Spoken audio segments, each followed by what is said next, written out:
Welcome back to Pagan Valley, everyone. Tonight, we're talking about a series that many of you suggested down in the comments. One that's filled with clues, conspiracies, anomalies, ciphers, everything that I love to see in an analog horror series. And if you clicked on the video, then you know which one I'm talking about. White Door Opened. A long series with 30 videos in just its first season, and the second season already being made and uploaded. But tonight, we're going to focus on that first season, and trust me, if you've already seen it, we have a lot to talk about tonight.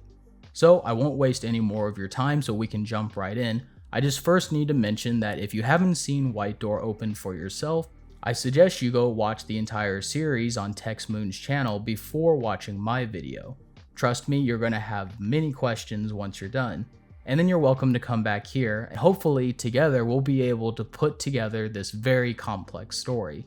If I had to describe White Door Open to someone who hadn't seen the series yet, it feels like an analog horror series from the early days of YouTube, where it's designed to feel like we weren't supposed to watch it. We aren't told specific plot elements because it's not meant for us.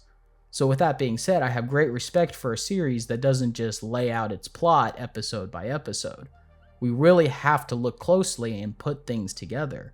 But at its core, I believe White Door Open, as the channel grows and as more people see it, it's going to have a lot of potential. And I think it's going to be able to radically change analog horror. And like I said earlier, we're only talking about season 1 tonight. And I'm sure there's going to be a lot more changes and a lot more additions to this story as season 2 continues on, so be sure you're watching that as well, like I am. So with all that out of the way, let's go ahead and jump into the first video of White Door Opened, Anomalous Incidents, Informational Materials.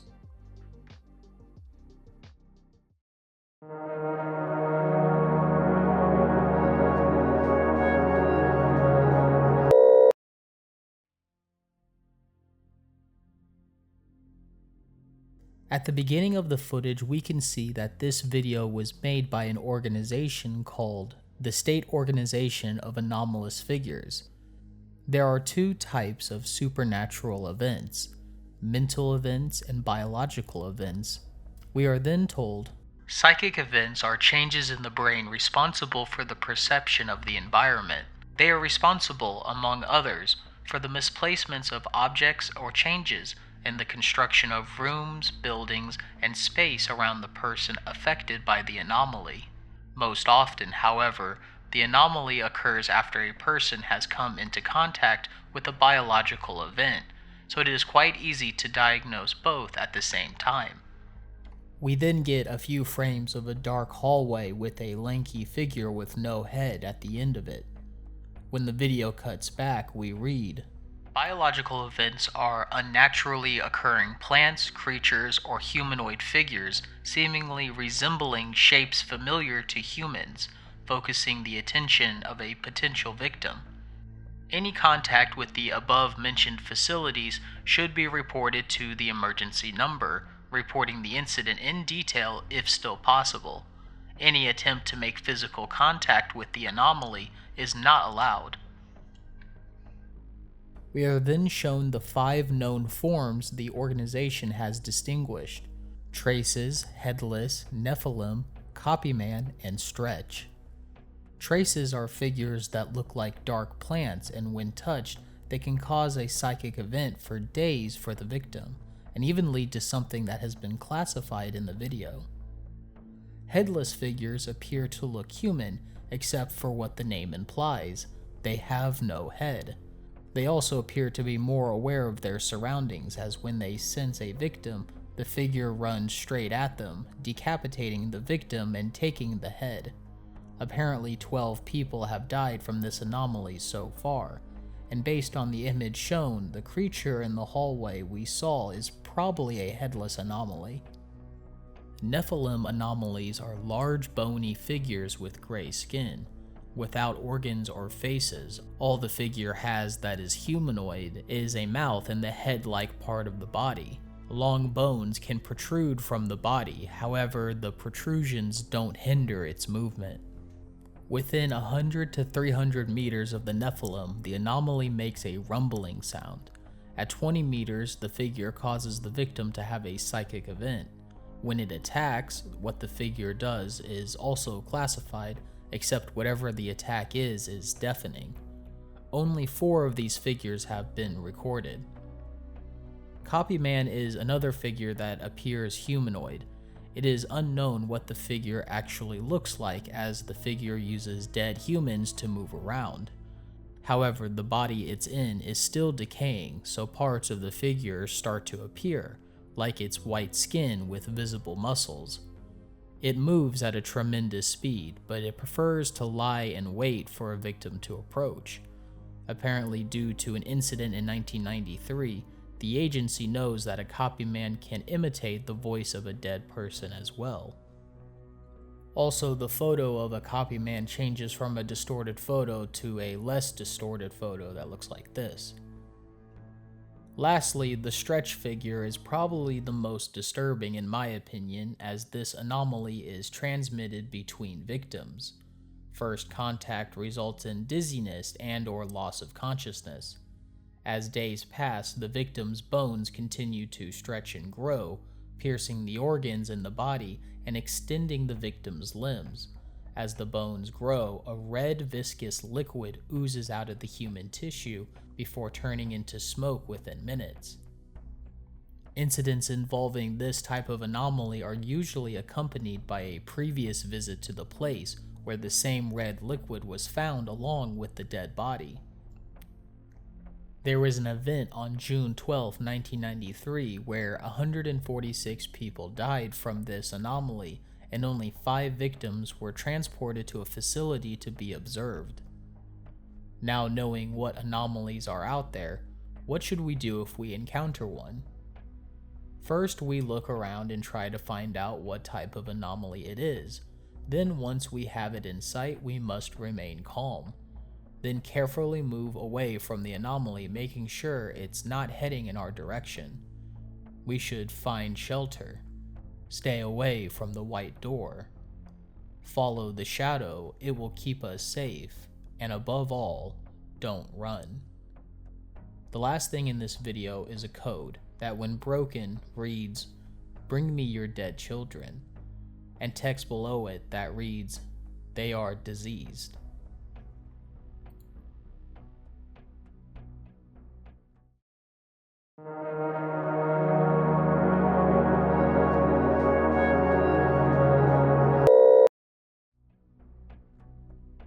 Our next video is titled Nephilim Tape Recording, Poland, June 6, 2004.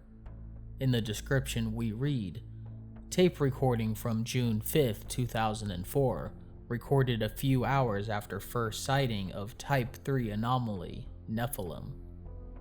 The video begins with a cartoon feature that is briefly shown before the video cuts to a PSA. In this announcement, we learn that the broadcast was in Poland, and it says, Uwaga! Komunikat dotyczy województw łódzkiego oraz wielkopolskiego. Według ostatnich doniesień na terenie wymienionych wyżej województw zaobserwowano podmioty anomalne. Posługując się klasyfikacją bytów anomalnych spisaną przez amerykańską agencję S, uprasza się ludność cywilną o pozostanie w domach, a także szczelne zamknięcie okien i drzwi. W przypadku dostrzeżenia jakichkolwiek wysokich, zdeformowanych istot należy zadzwonić pod numer alarmowy, powołując się na standardowe procedury dla incydentów anomalnych. Alarm obowiązuje do dnia 5 czerwca, dopóki zagrożenie nadnaturalne nie zostanie wyeliminowane.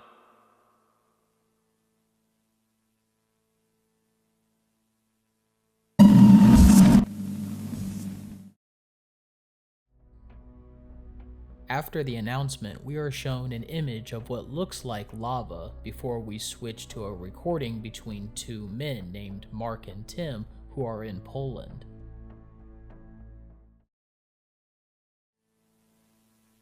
Hej, Mark, słyszałeś o tych 2 nastolatkach, które zwiedzały ten stary tunel? Co się stało? Cóż, mieli zostać w domu jak wszyscy inni. Rządowi wyświetlili specjalny komunikat, ale oni i tak zdecydowali się pojechać. Dotarli aż do końca tunelu i znaleźli martwe ciało.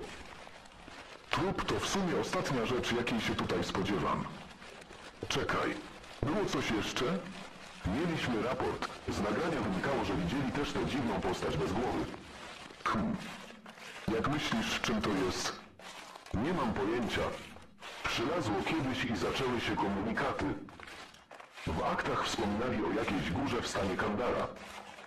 Czy któryś z nich w ogóle przeżył? Jeden. Drugi podszedł zdecydowanie za blisko.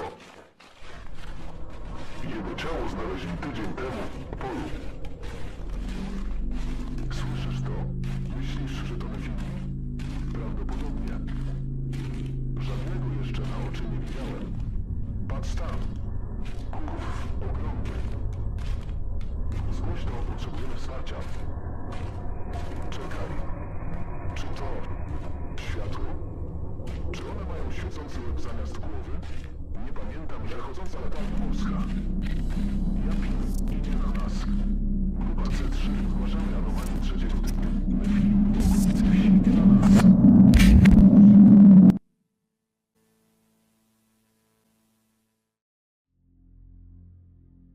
Alright, so we were shown that these two were Polish agents working with the American SOAF organization in investigating a sighting of a headless anomaly, which apparently claimed a victim, where the agents described the figure as enormous and shaped like a giant lighthouse. The important part of this video is that Tim and Mark were investigating victims that went into a tunnel system, despite the government announcement.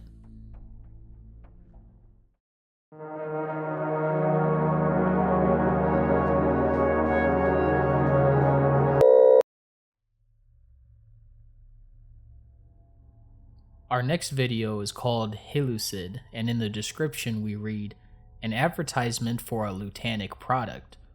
Hallucid, feel lighter today.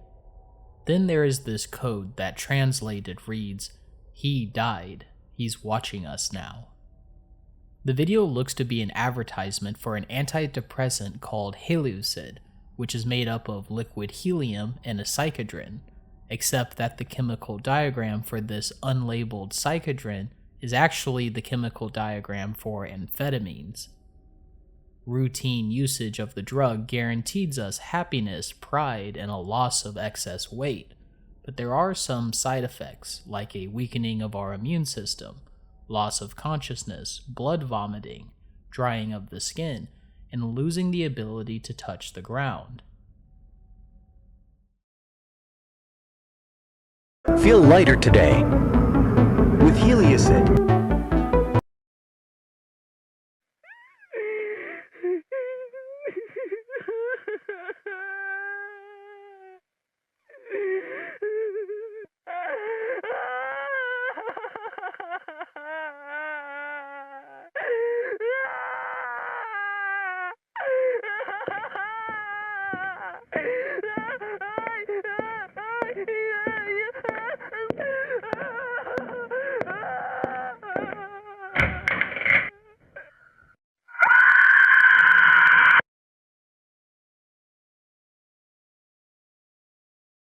Don't forget to check out other Lutanic products.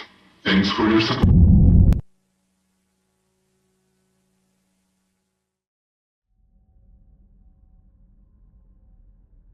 In that last clip, we can clearly hear a woman crying, followed by footsteps and a door opening.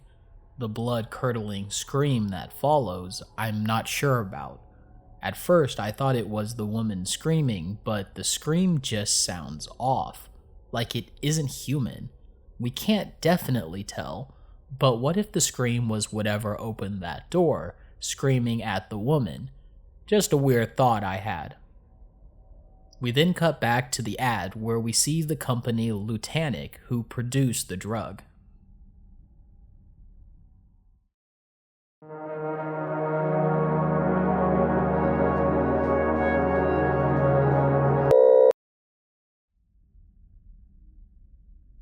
The next video, titled The Observations, takes us back to 1993. The description below reads, this video contains information and records of observations on the moon's surface. Lutanic Research Center. In the video, the first thing we read is a briefing that tells us this is a report on actions the Lutanic organization took on May 14, 1993. We are introduced to a suited man with a shadowed face who begins giving us this report.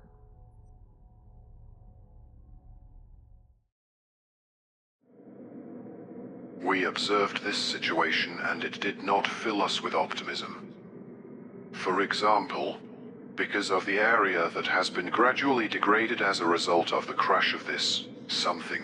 They had and we have no idea what it is either. They sent a probe, watched the surface, but nothing more. We're just collecting information. They started to study it and mentioned its structure. They want to exploit it. From the moment it was on Earth, they too began to think differently. All as if their fascination turned into a sick obsession. There were too many possibilities. At the moment, the only thing left is the fear that they will eventually do something that we will all regret later.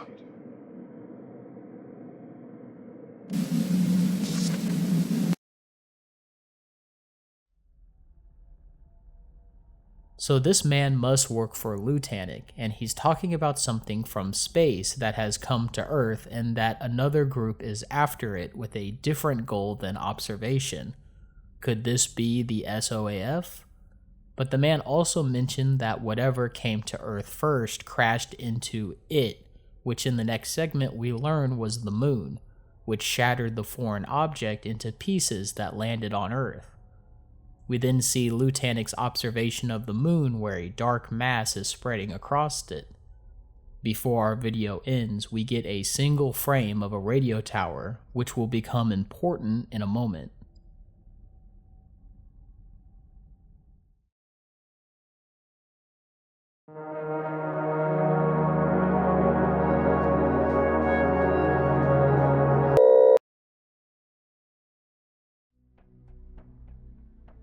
The next video is nothing more than a song playing behind an image of the radio tower from the last video. It doesn't make a whole lot of sense at first, but the description gives us some valuable context.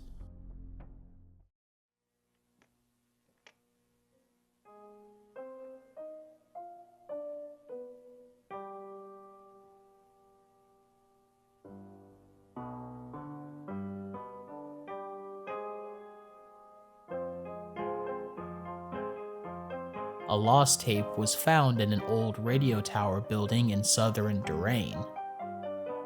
The recording was found next to the dead body, right at the entrance to the radio tower. The lack of skin suggests that the person fell victim to Copyman. During this video, there are some messages that are overlaid. The first one to appear says, "It doesn't matter," and another says, "The oppressor took their heads.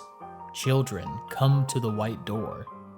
Also, at the 30-second mark, there is a single frame of this dark being which at first glance looks like a cherubim from the Bible, but I can't say for sure. And at the end of the video, we see a return of the Shadow Man from the previous one, which may be implying that he is the oppressor, but again, there isn't enough evidence to prove anything.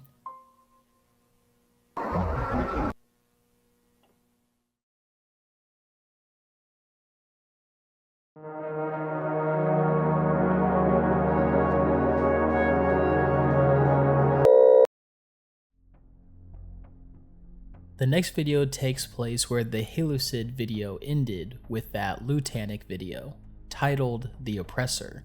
In the description it reads, "The moon died. The oppressor and liar is now above our heads, laughing." The video opens with an image of a table with what looks like discarded remains on it. It then cuts to the segment we saw at the end of the advertisement, which leads us into an informational tape about the Earth and the moon. Here, the video tells us the moon is watching us.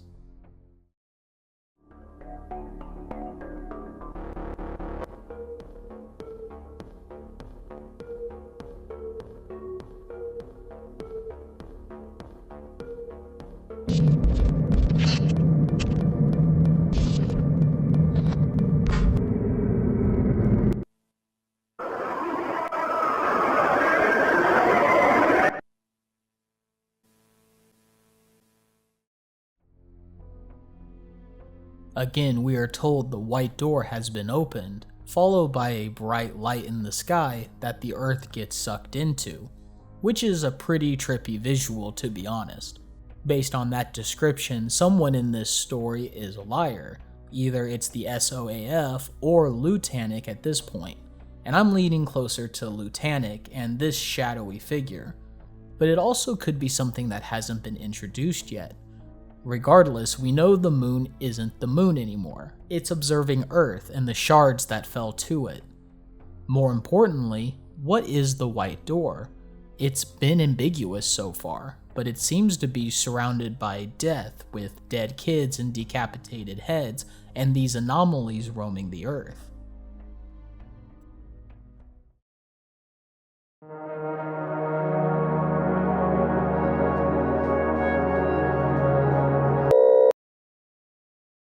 The next video is titled Manipulator, and it's an informational tape regarding a new technology that Lutanic is using that is related to the radio tower we have been shown. But the description references something entirely different. Nephilim was found deep in an old Polish quarry. A tape recording of the first encounter with the anomaly was donated to the State Organization of Anomalous Figures. During the explanation of this new technology, an image appears beneath the text for a moment. That, when brightened in Photoshop, reveals a frightening image. Is this a severed head, an anomaly, the Oppressor? I don't know, but it's terrifying to look at. As the video continues, we learn that Lutanic has developed a device called the Manipulator, which can create images based on frequencies connected to a scanner. In the example, we can see one of these images scanned. Then our video cuts to found footage that the description was talking about. These must be people in that quarry in Poland, and look to be in some tunnel system. Near the end of the video, we get a flash of the SOAF emblem, which makes sense as this was given to the SOAF. We don't have to wonder for long, as the next video picks up immediately after this one with the same found footage recording, during which we can see two people searching the tunnels. In the description, we get a lot of context, as it says, Poland, March 16, 2006, Group A12. We're not sure how it got so deep. He may have been chasing a potential victim before. Going deeper, we met a civilian, probably lured by the sounds coming from inside the quarry. We checked her, and we know she's not infected. No other anomalies were found. However, a cell phone presumably belonging to the victim of the Nephilim was seized near the entrance. So this footage takes place 2 years after Tim and Mark's investigation, where they found the Nephilim. So what if this is the same anomaly and these are new investigators searching for victims, of which they found one unharmed, and the cell phone of another victim that the anomaly attacked? In the next video, the SOAF presents what was on that cell phone's memory card, which was recorded in February of that year. In the report before the footage, I want to point out that the type of anomaly this was covered up, and you'll see why in a moment.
What the hell kind of anomaly is that? It doesn't fit any description we got in the very first video. Mostly because it has 2 eyes, which rules out the traces, headless, nephilim, and stretch. The only one it could be is a copy man. But it's way too bright in that room for this anomaly to be pitch black like it is. And also, the copy man normally has white skin, which should have been noticeable. The description looks to agree with us, as it says, there were no photographs or records in documents. It didn't look like the others either. It was different. Maybe this is evidence of a new anomaly, one the SOAF isn't aware of yet, which means they have no idea how to combat it like the others.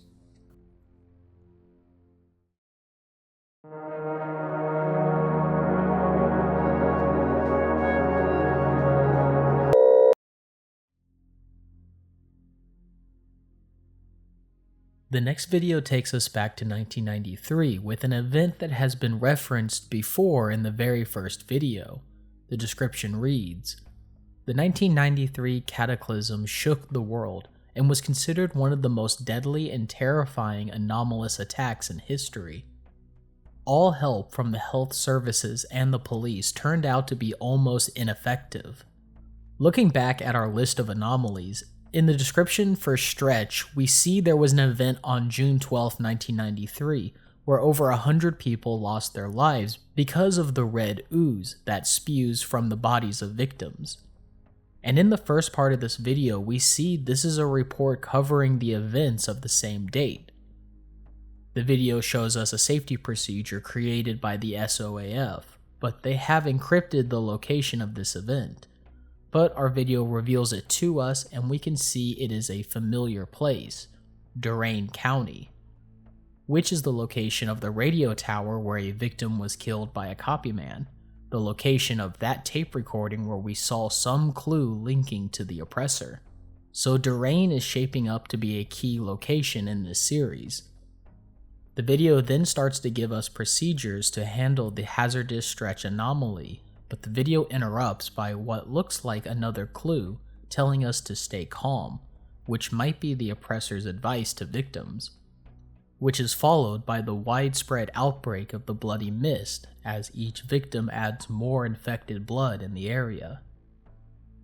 The SOAF failed in this event, with the only benefit of getting to study contained stretch anomalies in quarantine.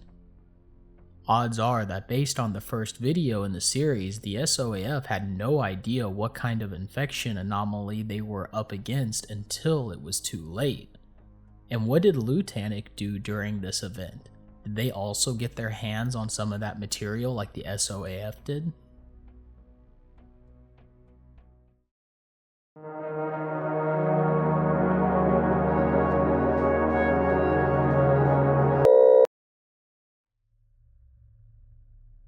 He walks slowly, unaware of his actions. This is the description of the next video, titled He's Awake, where we return to another tape made by Lieutenant to present documents regarding an undocumented anomaly whose name is classified. We are then shown a map with a red line labeled Path of Journey. Some of the points on the path look to be related to locations through the series so far. For example, Poland. But the strangest one is a point in Antarctica.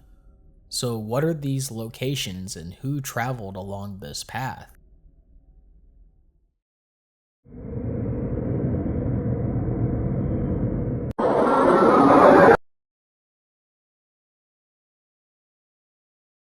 Dette basen. Vi fant dette stedet. Vi fant dette skjæret. For å være ærlig så hadde alt vært bra hvis det ikke var for at vi I tillegg til skåren har ferske spor her.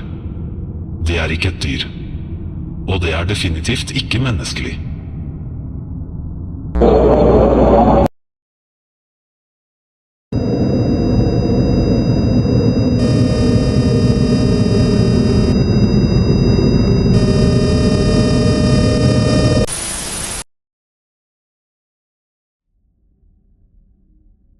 Whoever was on this path clearly didn't want to be followed, in that they were hoping to have been the first to the shard. However, something not human and not an animal has left traces before they arrived. So quickly, this pyramid in what we can assume is Antarctica is one of the shards to fall to Earth after the moonstrike.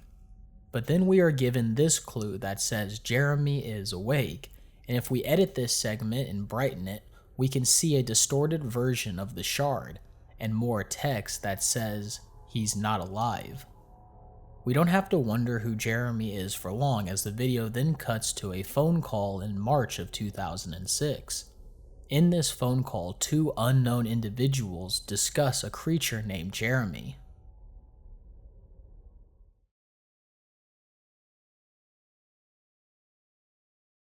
Everything was overgrown with vegetation. It's not easy to get there, but somehow I'll find a way. This can give us a lot of information. Maybe we will finally get to know what Jeremy is. That's an odd name for such a creature. The agency has already started snooping around too, but I think I'll be able to dig up the truth soon. They hid it from us. No one knew and no one was supposed to know what was going on in their shitty research facilities. But hey, the sun rises and slowly reveals the truth from the depths of darkness. I just hope it's not too late.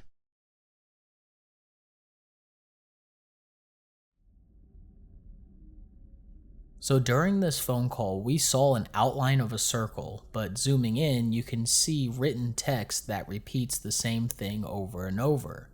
I miss you. Could this be referring to a human version of Jeremy? But let's look at this phone call again. Whoever this caller is reveals that the SOAF agency is snooping around Lutanic research bases. But the caller isn't with them. Instead, the caller sounds like they have entered an abandoned research base in search of Jeremy, if Jeremy had been a human before a creature.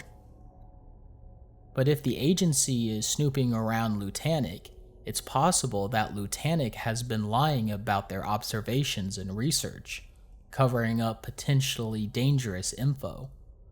But if the first part of this video was stamped by Lutanic, perhaps these men in Antarctica are Lutanic researchers, hell-bent on beating the SOAF and the anomalies to each shard.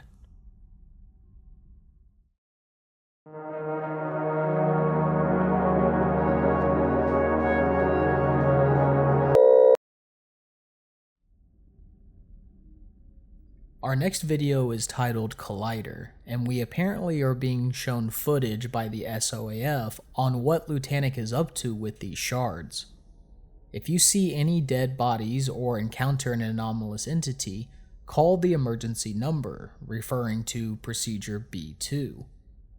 The video takes us through what I assume is Lutanic labs that have been conducting experiments using the shards they acquire on animals and humans.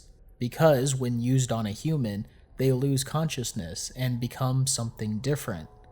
Maybe that Jeremy creature was one of these experiments.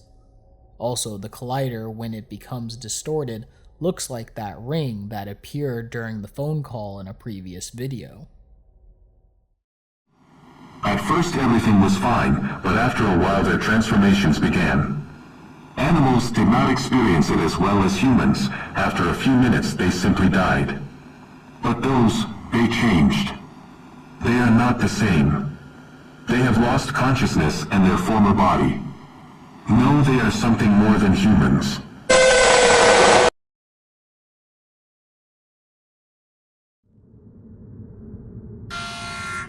Critical failure. Research room on level -2 cut off from power. Control panels inactive. Damage to wall 5 of supernatural objects vault has been detected.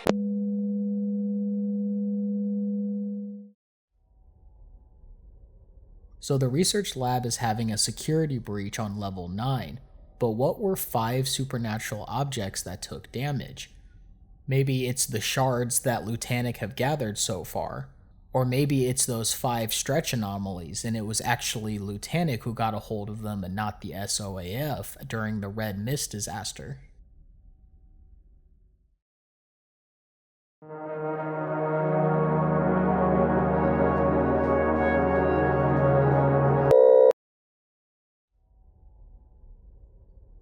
Our next video is titled Blind Sphere, and it is a difficult video to decrypt as we receive an announcement in Polish. Внимание! Внимание! Пожалуйста! Using the closed captions, we can translate the message to read as another PSA about an anomaly in the area like we saw in the second video. Reading: Attention, attention, please remain calm. In connection with the detection of an anomalous threat, please do not go outside and tightly close windows and doors.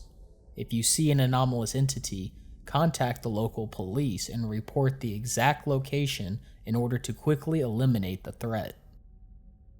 During this announcement, we see the moon and can probably assume that it is shining above whatever Polish village this announcement is for, as we know it is related to the anomalies and the Oppressor.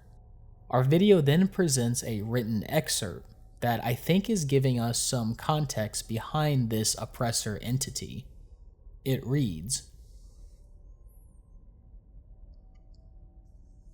In the primeval abyss, before dawn, darkness gave birth to a mighty being. For eons it was hiding in the form of a sphere filled with boundless emptiness, wandering aimlessly in the immensity of the universe. The sphere gained thought over time.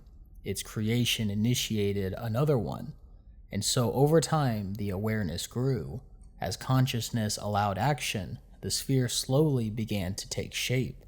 Her form at first initiated the creations that appeared, and these emanated a wonderful bright light and crumbled and built anew. But the sphere persisted and watched the stars as they formed and died. However, once the sphere encountered a strange sight, it found a void. Boundless, free, and passive emptiness, the sphere watched as the black abyss destroyed everything around it. The sphere, seized with satisfaction, tried to imitate emptiness. The vast abyss stretched within the sphere began to tremble. Its surface ripped to shreds. The sphere quickly lost its former shape, thus losing its emptiness once and for all. Consciousness merged with a new, unnatural, and gargantuan shape, creating a new form. A form that oppresses what is old and powerful. The entity soon after gave itself a name: Idapgat. I don't know this name. It's not Polish, and it doesn't seem to be any kind of cipher that I can recognize, so let me know down in the comments if you know what this means. But after this excerpt, we cut to what looks like handheld footage of a TV playing another Halucid advertisement, during which it says that customers can sign up for trials, and the symbol above looks oddly similar to the collider we saw earlier, which I think is implying that part of the Halucid is that a user comes in contact with the shard.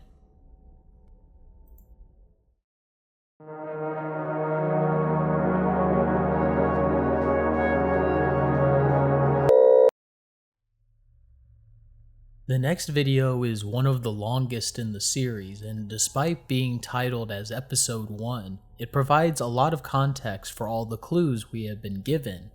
The description reads: On May 10th, 1993, an unidentified object known as a shard fell near Mount Cudham in Candera County.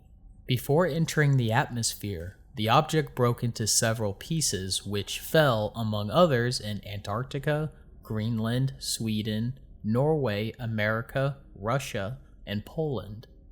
One of the fragments of the shard fell in an unspecified location somewhere in the South Atlantic Ocean. We also receive an encrypted message that decoded reads, "It has not been anymore. He tried to kill it. Jeremy told him the truth." So now we have a list of all the countries the shards fell into, including the one that fell into the South Atlantic Ocean. The first part of the video reveals that humans in search of alien life sent out probes into space, which worked, and an alien life did find its way to Earth. and according to this hidden text, it was that dead sphere that we read about, and that sphere found the forgotten children. We then learned that amnestics have been given to the masses in order to keep them from panicking, and that the SOAF has archived and documented all of Lieutenant's files. Next, we learn about Benjamin Fisher, who was the scientist who caused the security breach earlier, and that he was arrested causing human deaths throughout experimentation. And that he was arrested because he was causing human deaths during the experimentation at the lab. However, the agency recognized that Ben was not acting normal, which makes sense because the message we received told us that Ben is not Ben anymore. And if we go back to the first video, Ben is used as the example of a copyman anomaly, which means it's possible that a copyman was the one to cause the security breach and run the human experiments.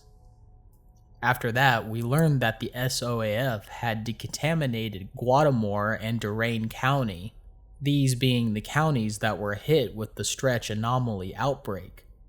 Also, Durango being the county of the Lieutenant radio tower where the copyman took a victim.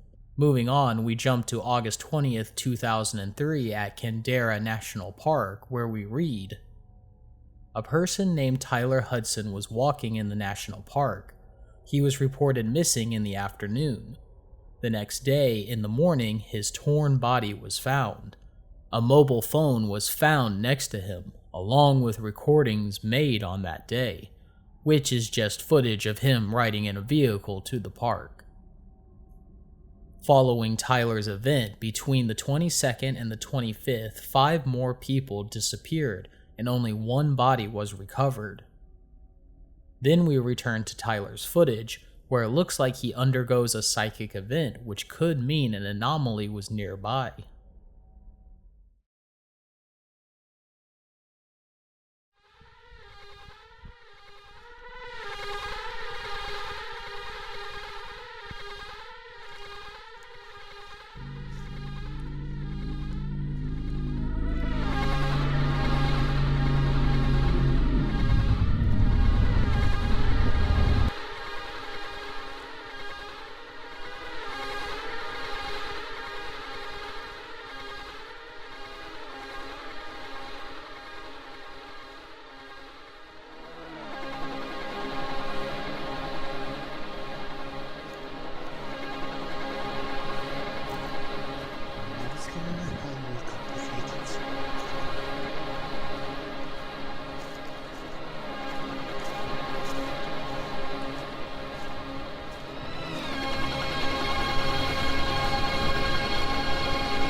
You probably missed it, but after Tyler's footage ends, for a few frames there is a hidden web address, but we'll follow it after we finish the video.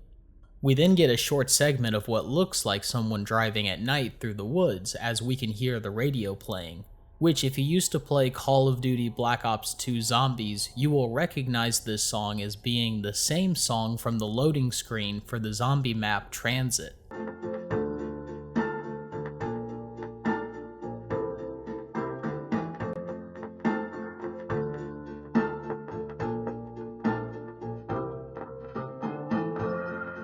This is followed by a cut to black and a still image of what looks like the falling shards.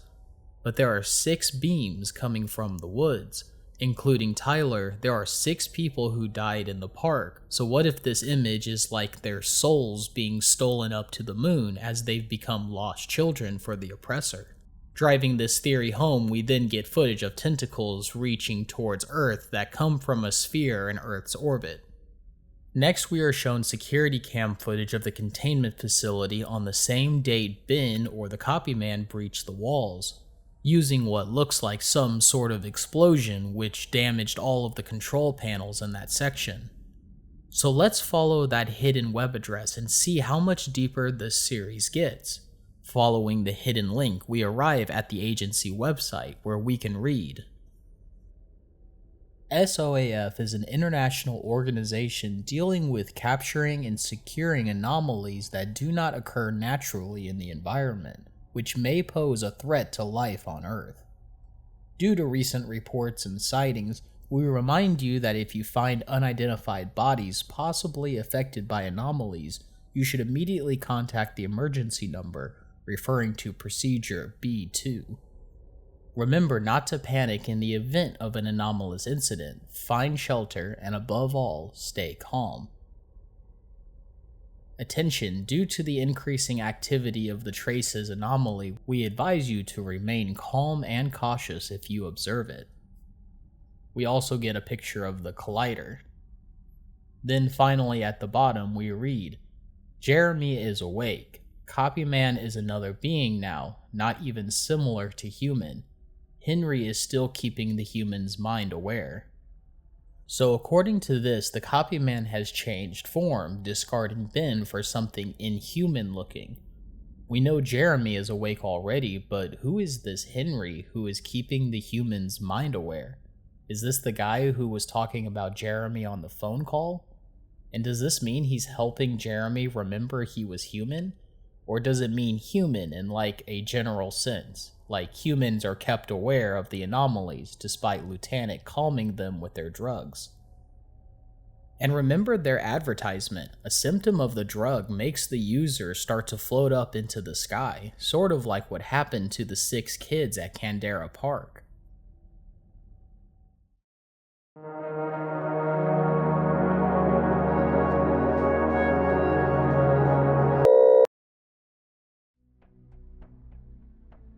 Afterward, we move on to Deep Blue Sky, where the description tells us that we are going to focus on a new county in this series, the Bouter Times television program. Available primarily to the residents of Bouter County, has been running since 1990. The first part of the video looks to be a broadcast with a breaking news strip at the bottom. Take a look.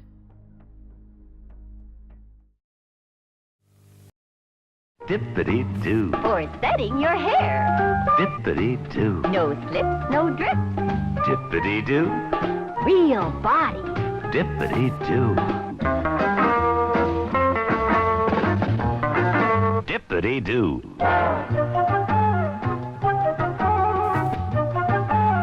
Dippity-doo. It holds and holds and holds. Dippity.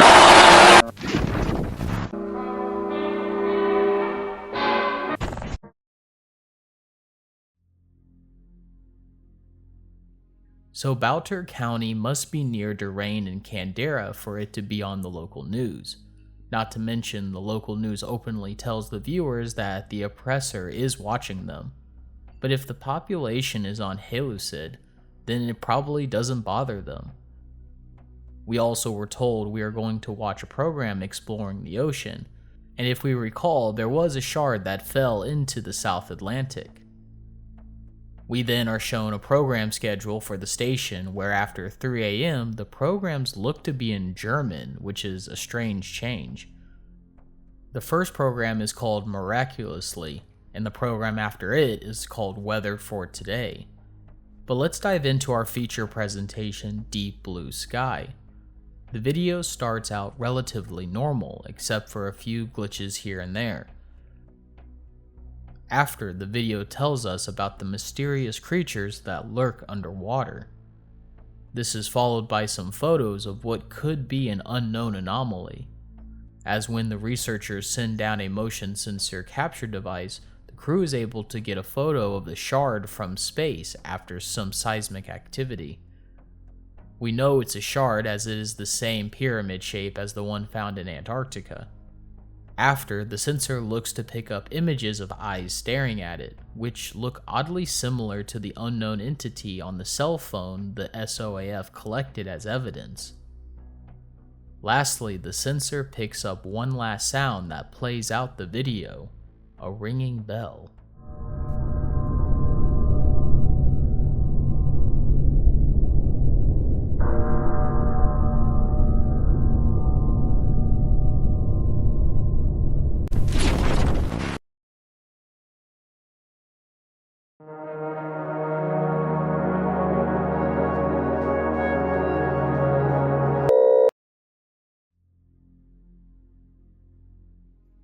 Our next video is titled The Archives, and we receive a message in Polish in the description, reading, Archives of the State Organization of Anomalous Figures. On March 17, 2006, the area affected by the nephilim-type anomalous object was secured.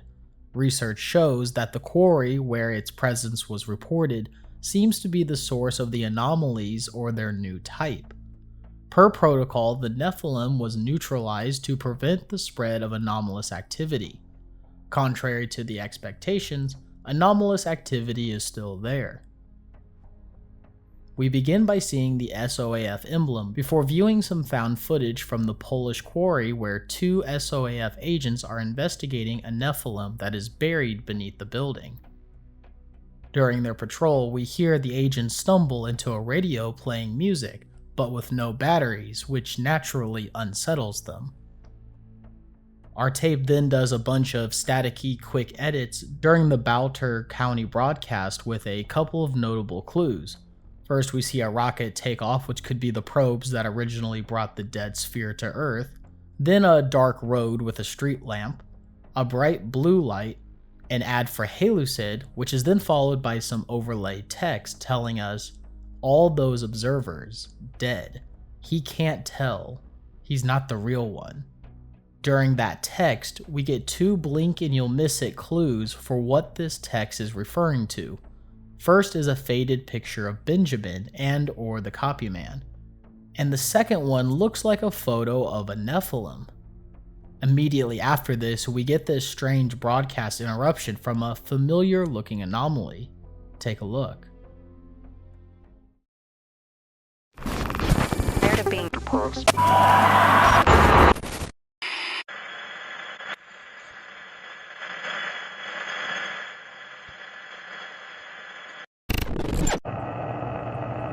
was a man here. He has talked our passage through the web of reality, and now it's happening again. He won't let us go. He won't do it again. The blind care took away their consciousness. Now they are the threat, under the control of the oppressor. They don't listen to me.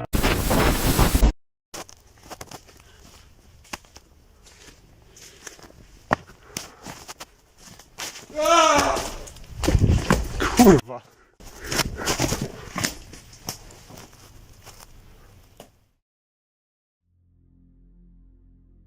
Well, it looks like the unidentified anomaly we saw on the phone recording and in the ocean is different from the others. It apparently stands against the oppressor, mentioning how the blind sphere took away their consciousness like in the transcript earlier. And this anomaly mentions something about passing through realities, and they have been trapped in this one. But is that the work of humans or the oppressor? Anyway, in context, this broadcast interruption happened on Bowder Times news channel. But with a drugged up audience on Halucid late at night, the SOAF must have taken this footage and stored it in their archives, hence the name of the video. The last part of this video returns to our found footage of the Polish agents, except one has gone back into the quarry because he hears someone calling for help. However, he doesn't find anyone, and as the video says at the very end, they didn't see me. Now, I don't remember any of these anomalies being able to turn invisible, but based on the text we saw earlier, this could be the Nephilim that wasn't spotted. It's pretty cryptic because not many anomalies have been shown able to communicate until this point.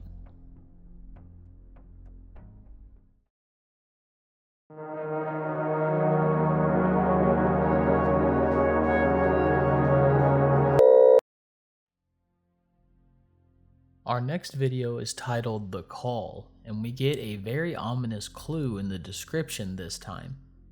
In it, we see an encrypted code which surprised me, as it is both my favorite and probably the most frustrating cipher I can break.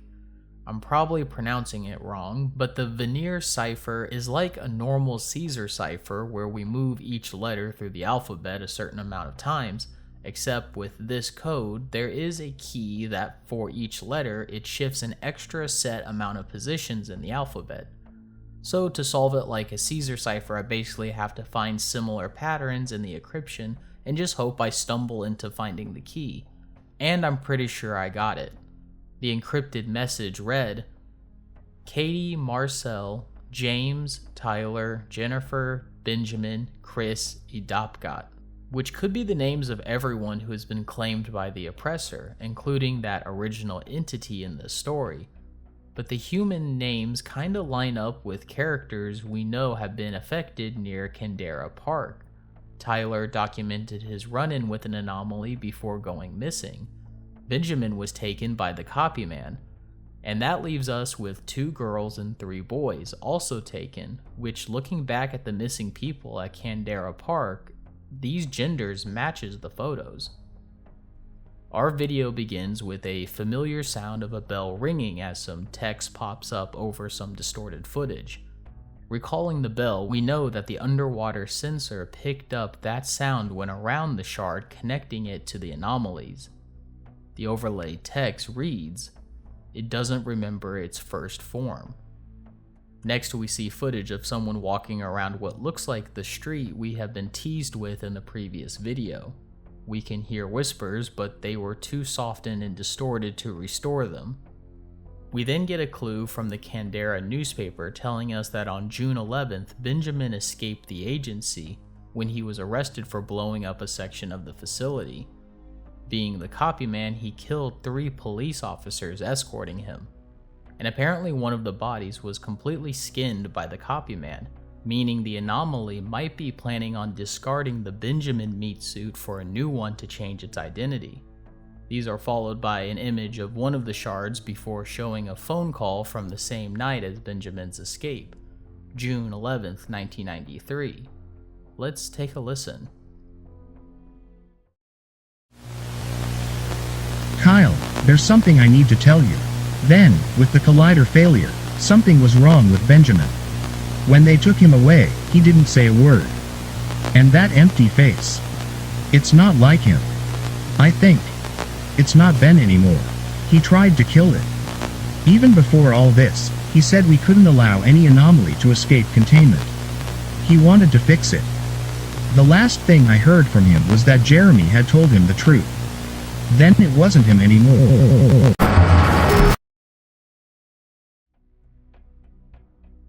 So before the night the collider broke down, Benjamin had spoken to Jeremy, the creature that apparently was also in the facility.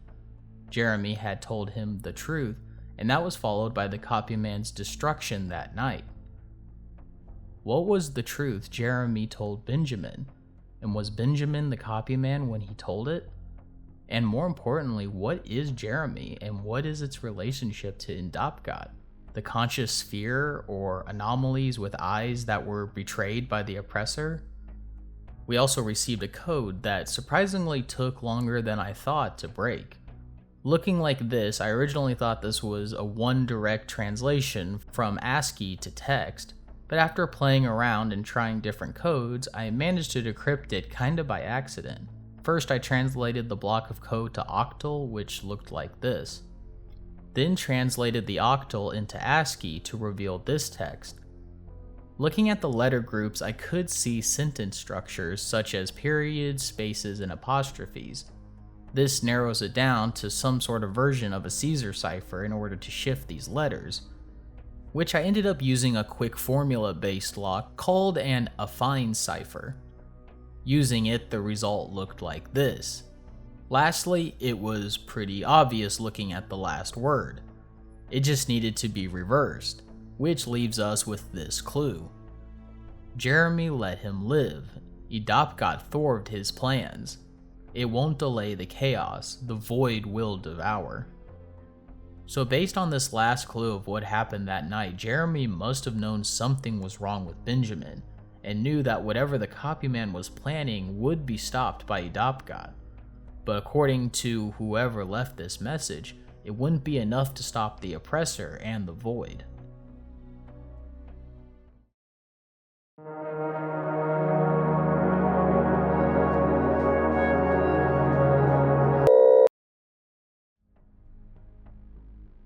Our next video is titled Project Triton, and in the description we receive a Morse code that, when translated, gives us a pretty broken clue.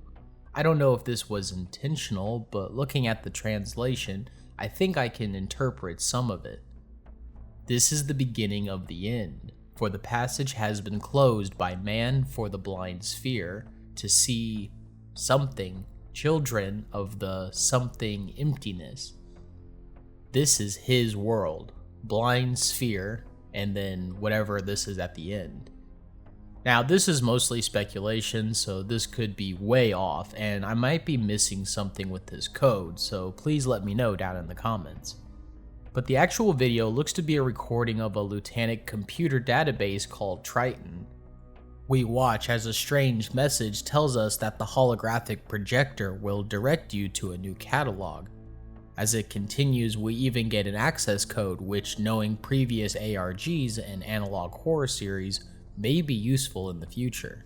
After logging in, it is revealed that the person signing in is an administrator, and we see an outline of Project Triton with a goal: the ability to automate the human body in a way that allows it to function normally with the help of the RM preparation. Then we see a confirmation that the team in Antarctica was a part of Lutanic, where not only did they make contact with the shard, they also received Object 312-B, which can learn and imitate human behavior. However, in the facility of a similar name, C-312, there is an anomaly in the T-03 research area. Last thing on the computer we see is a section titled Quantum that is classified by the creator. We then cut to an image of a stretch followed by what looks like footage of a hospital room, where someone is being asked to recall their encounter with an anomaly.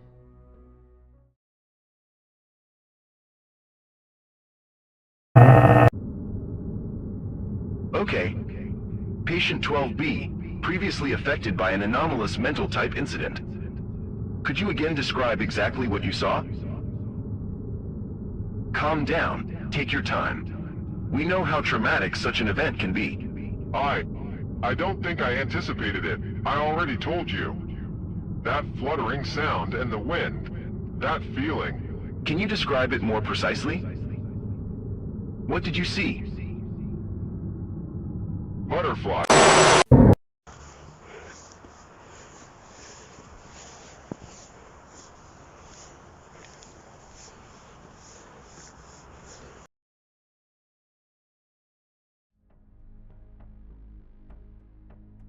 A butterfly?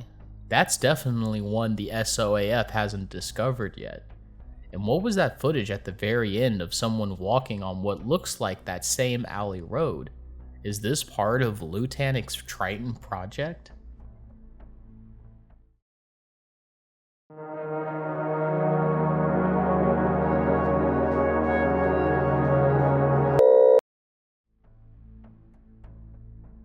Our next video takes us back into the Lutanic files, where we open an archived tape recording made by Benjamin on June 7th, 1993, which would have been just before his attack on the facility, where he tells us that while researching the shard, he was given outside information and theories from Jeremy. This frightened Benjamin enough to back up his files and leave behind this message for us. I suppose this will be the last message I leave. When we started to investigate the shard at the base, we were sent documents, analyzes for people with various authorizations. There were also files inaccessible even to me, the project supervisor. A few days after the first collider test, I was called in by someone from the outside. A person more important than me. He was the one who showed me those files. Pictures of something we haven't seen before. Now, before it's too late, I'm leaving you with these files. If the theories are confirmed, we will have a serious problem. Jeremy's words come true.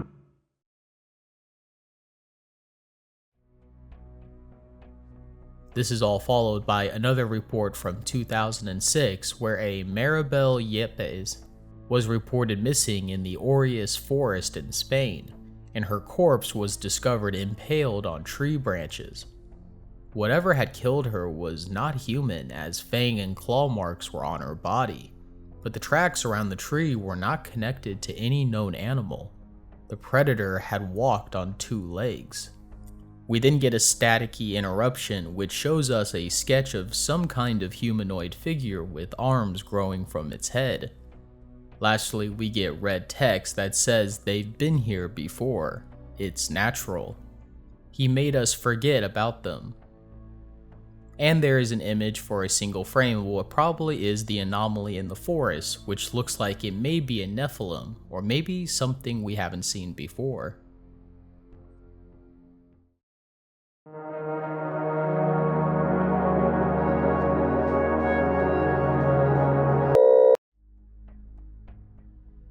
This next video takes us forward in time to 2012 according to the description, where in the Pound Pit woods of Candera National Park, another 11 people have went missing.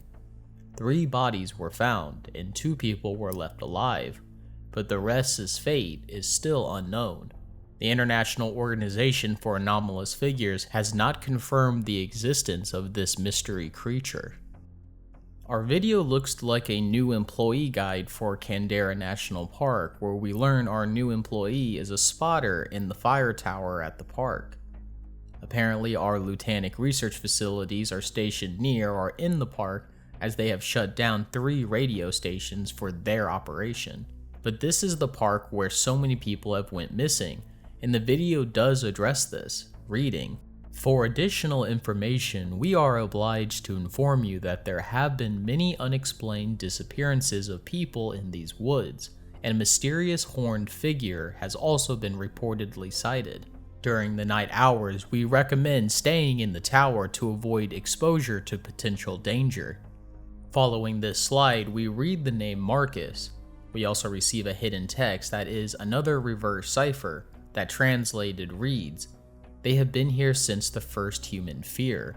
Then we get some distorted found footage of someone walking through these woods that includes some more codes that we'll talk about in a minute. But the footage captures the radio towers we know Lutanic are operating. This is followed by a clue written in different languages that says, "The radio tower lured the walking skin," which might be referring to the creature roaming in the woods. Returning to our footage, Marcus, or whoever the cameraman is, walks the trails, where they stumbled into a stone on the ground that has a strange marking on it, which leads us to the last clip, where our cameraman gets attacked along the route.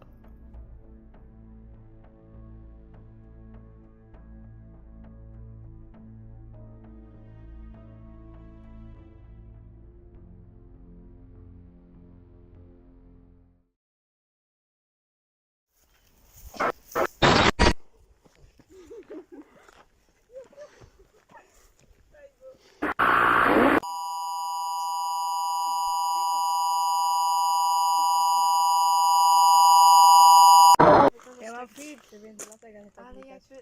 Tu jeszcze lepiej widać. No.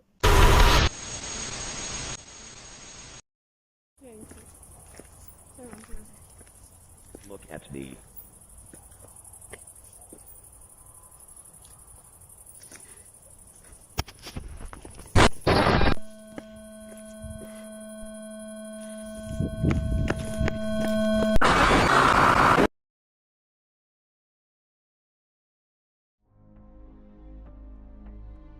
So this may have been the copyman, since we know it roams near the radio towers, or maybe this is something else entirely. We also saw that last image of the pyramid and Sphinx, which may be related to the clue that the anomalies have been here before. After all, the other shards were all pyramids, so maybe the pyramids in Egypt were also shards that fell long ago.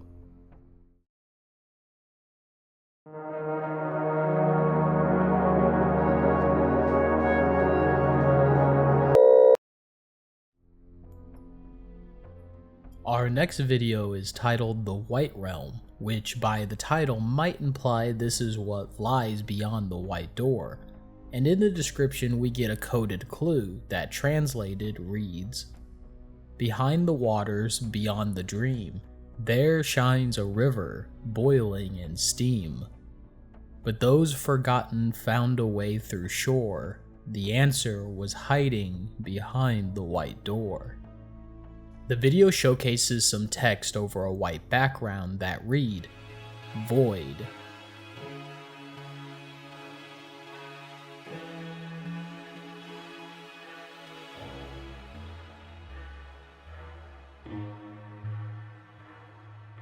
This place is called White.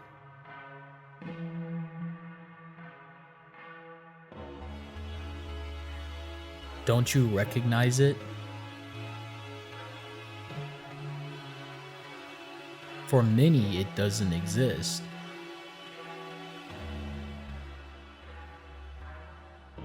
It is between earth and sky.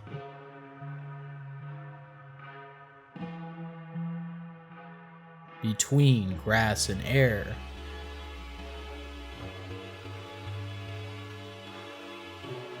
Between light and darkness.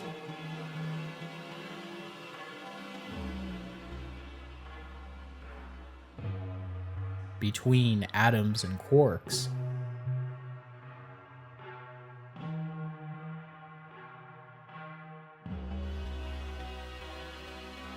Don't you think it's wonderful? When you tear yourself apart? It does not exist, but what left it had gained.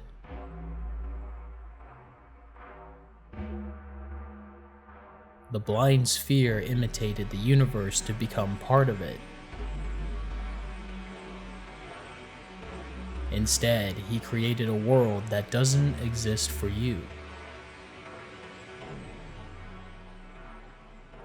The oppressor wanted to take them there.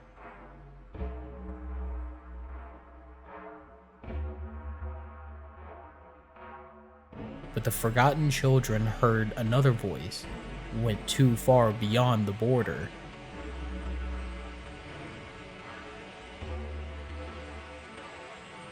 White door is still opened. Before we continue, during this section there were some images that appeared for only a single frame, but looking at them, all of them were black and no lighting effects revealed anything, so if you've noticed anything in them, let me know. Our video then cuts to a distorted version of the very first video in the series, where the SOAF list out the types of anomalies. Most of it looks the same, except for the description of Copyman, where it seems that anomaly has evolved. Due to the incident of September 25, 2005, the anomalous entity Copyman is not recognized as a human mimic. The entity developed its own consciousness and also stopped wearing human skin to lure victims, revealing its true form. The creature usually stays in shady places, waiting for a potential victim, then trying to get them to flee. It's kind of like hunting. Despite the fact that the creature lacks human skin, it continues to from victims' bodies. So the Copyman is no longer disguising itself as another human, it's just straight up hunting from the shadows now.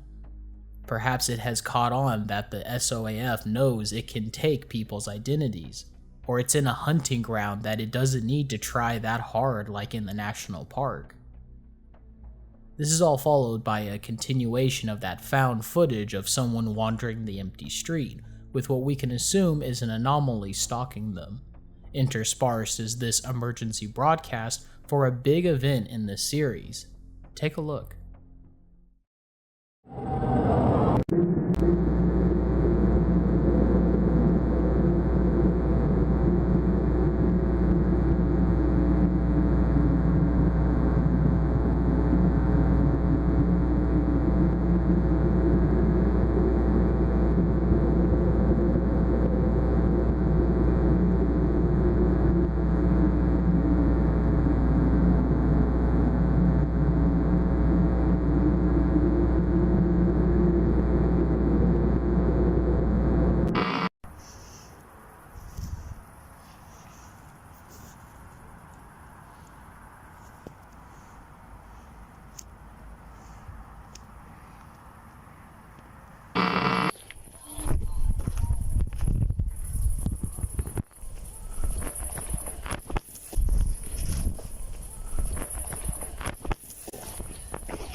So our stranger must be outside during this unusual event, which must have something to do with the shards and anomalies.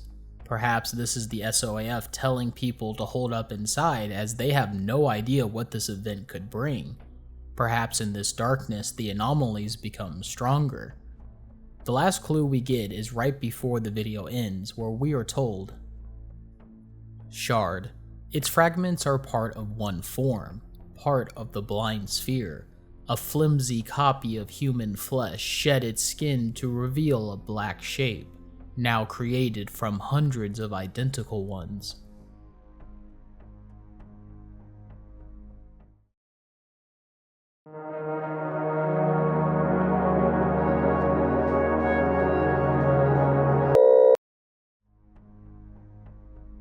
Our next video is titled Madness and takes place back in Poland according to the description, which also tells us, the International Organization for Anomalous Figures has been informed of a mental anomalous event occurring in the vicinity of the city.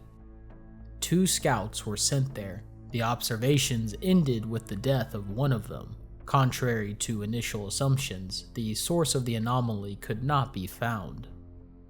At the beginning, we are shown what looks like a language from another dimension, followed by what may be the blind sphere after it shed its skin, but we'll come back to these 2 images in a minute.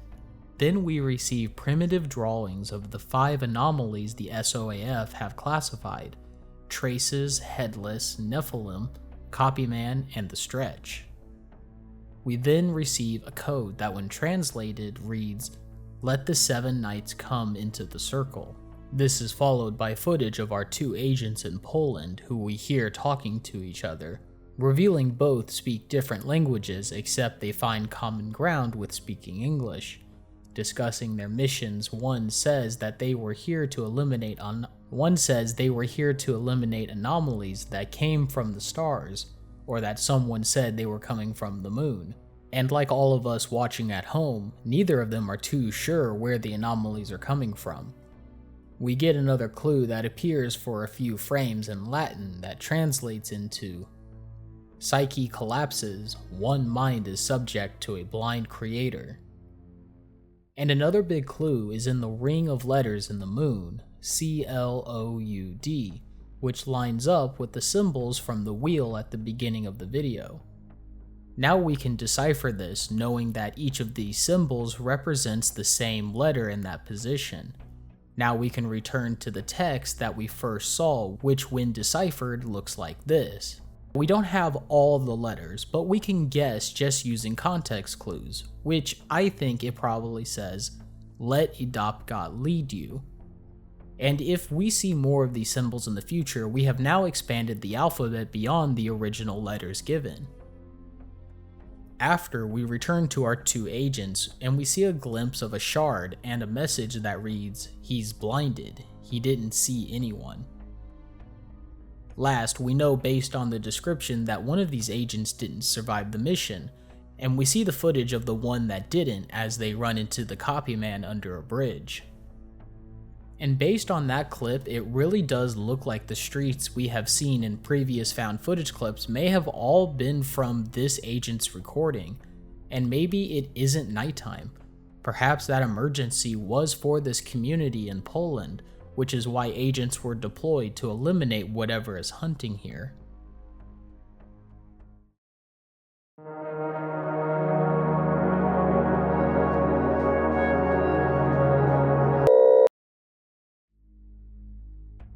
Our next video is titled The Last Broadcast of Guo County, which if we remember was one of the counties that was plagued by the Stretch anomaly in 1993. But according to the description, the SOAF didn't complete a full decontamination until an unmarked date in the 2000s, where it's revealed that the solution to stopping one of these outbreaks is to burn the cities completely to the ground, including all those hundreds of people who were infected, except for the 5 that were quarantined in research. Another interesting part of this description is that more amnestics that were a part of the halicid drug were sprayed in the contamination areas, which means they sprayed this stuff in order to make any survivors or surrounding onlookers forget this happened. And the video reflects this with footage of a raging fire with a pretty depressing song in the background. However, during the hellish inferno, we get some overlaid text that reads, "We burned everything to the ground. People died, but not the hundreds of 5.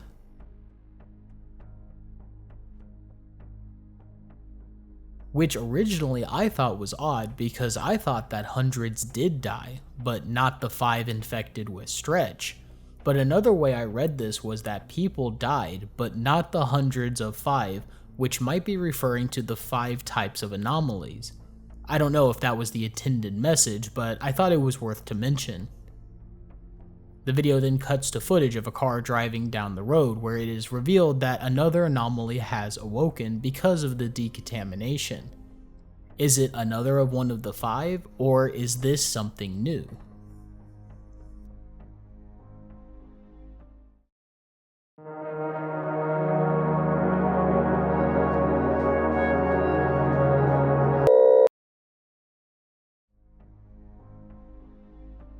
The next video is titled Thin Dragon, and in the description we receive a code that says, "All of the 5, waking up, watching the night sky.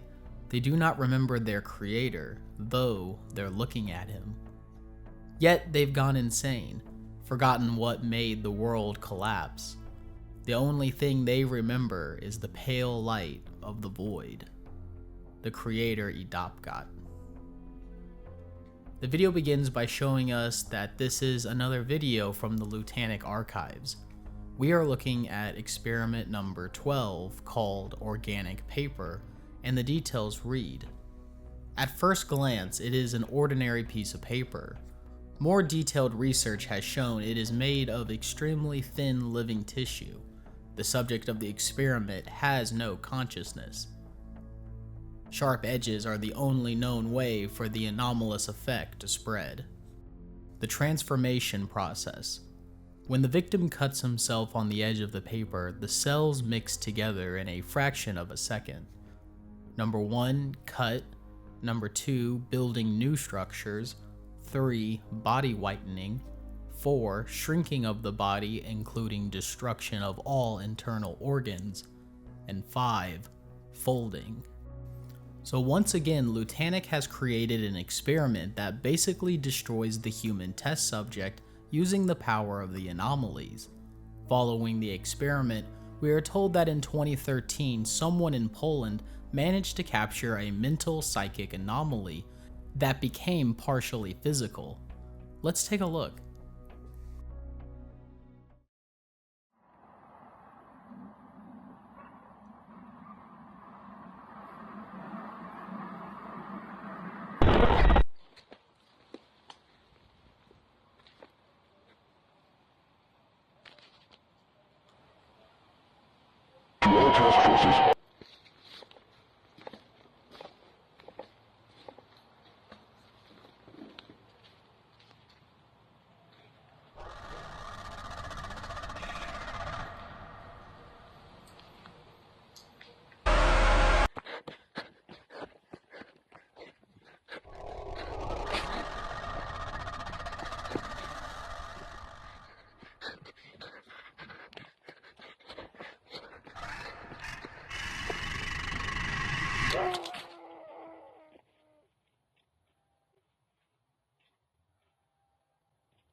So was the white door opening for this victim, or maybe this is an example of Idapgat taking one of the children using the anomalies? Regardless, we know these attacks are focused on this town in Poland, so something more powerful than the regular anomalies must be calling that location home.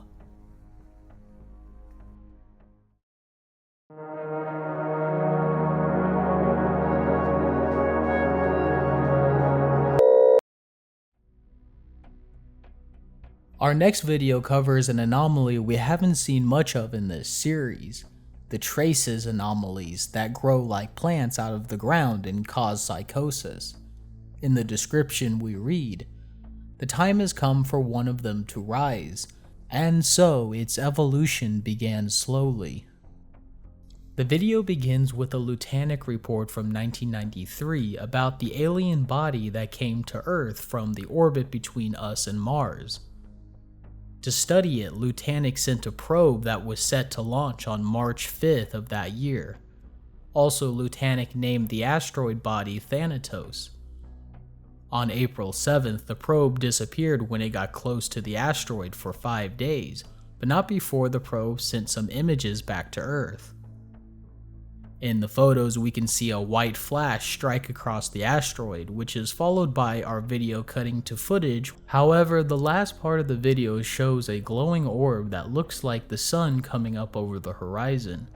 I don't think it's supposed to be the sun, and maybe it's one of the entities getting closer to Earth, causing the traces to evolve.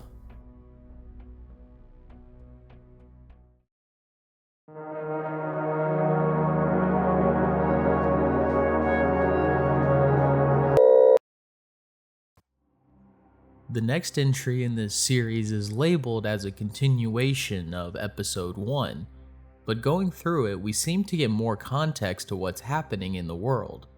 At the beginning we receive text telling us about 5 people who disappeared between October 11th and the 21st in 2010. Again, we see this pattern of 5 listed anomalies, and now another group of 5 that went missing in 2010. Just like the people who went missing in Candera Park in 2003 in episode 1. But we're told that these new 5 in 2010 came into contact with the anomaly we know as Jeremy before they disappeared. And as you can guess, the first body was found in South Poland near a lake. We then get recorded footage of this lake area that has some hidden text overlaid, specifically this one that says "Look up." As nighttime arrives, the cameraman catches footage of a bright sphere in the woods, which is cut by more text telling us that back in 2003, those 6 dead bodies were found about 40 meters above the ground, which, as confusing as that sounds, presents a disturbing reality of what happened to these people back then, as we see captured photos of this area with what looks like a bird flying. Except that as the photos zoom in, we can clearly see it's one of these dead bodies suspended high in the air. The video then presents a narrator that gives us some more insight on how long these anomalies have been on Earth.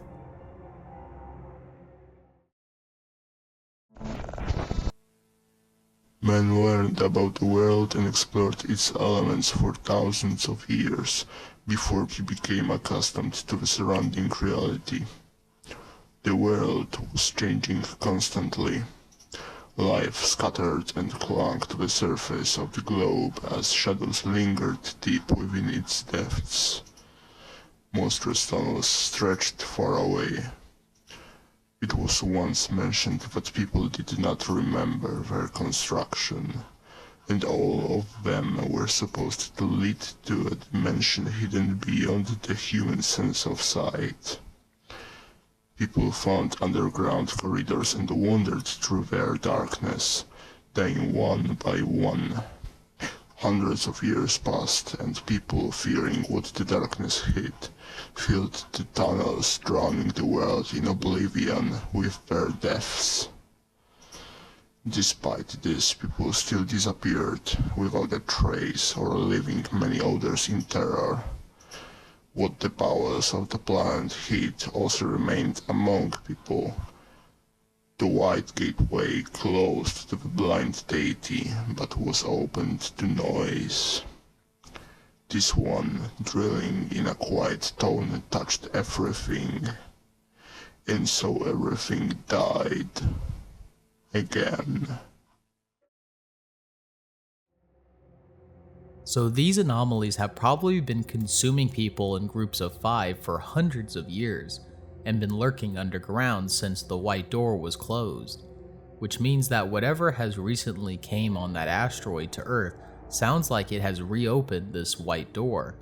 but the corrupted Oppressor and Adopgot have been coming more alive recently, which explains the new rampant attacks like in 1993 in Guo County. The anomalies are no longer hiding under the surface, they are literally rising from the ground, reaching up and out for this new entity to Earth. Which leaves us Jeremy, who has been an influence on characters in this story.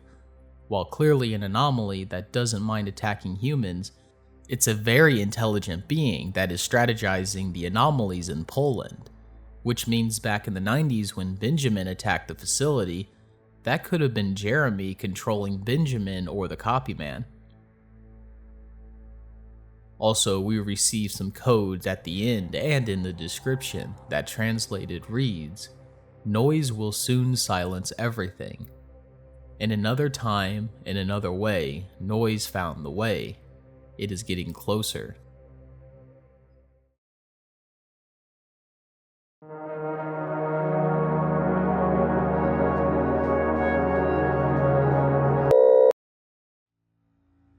Ants is probably in my top 3 favorite videos in White Door Opened. Story-wise, it has a pretty unique development. However, I rank it so high because of its sound design, which in the clips I'll play you will immediately notice as they are extremely ear-catching. But starting off with this one, the description brings back a character that we saw mentioned in the Pound Pit Woods video, Marcus, who has left this note for us under the video. Lutanic left a lot of secrets behind. They tried to cover it up, but now there is nothing they can do about it. I have a few theories, they're starting to make sense now. I can almost see the forest for the trees. Our video begins with who we can assume is Marcus going through a forum called Paranormality Crap, which is filled with conspiracy theories contained in the world of White Door Opened.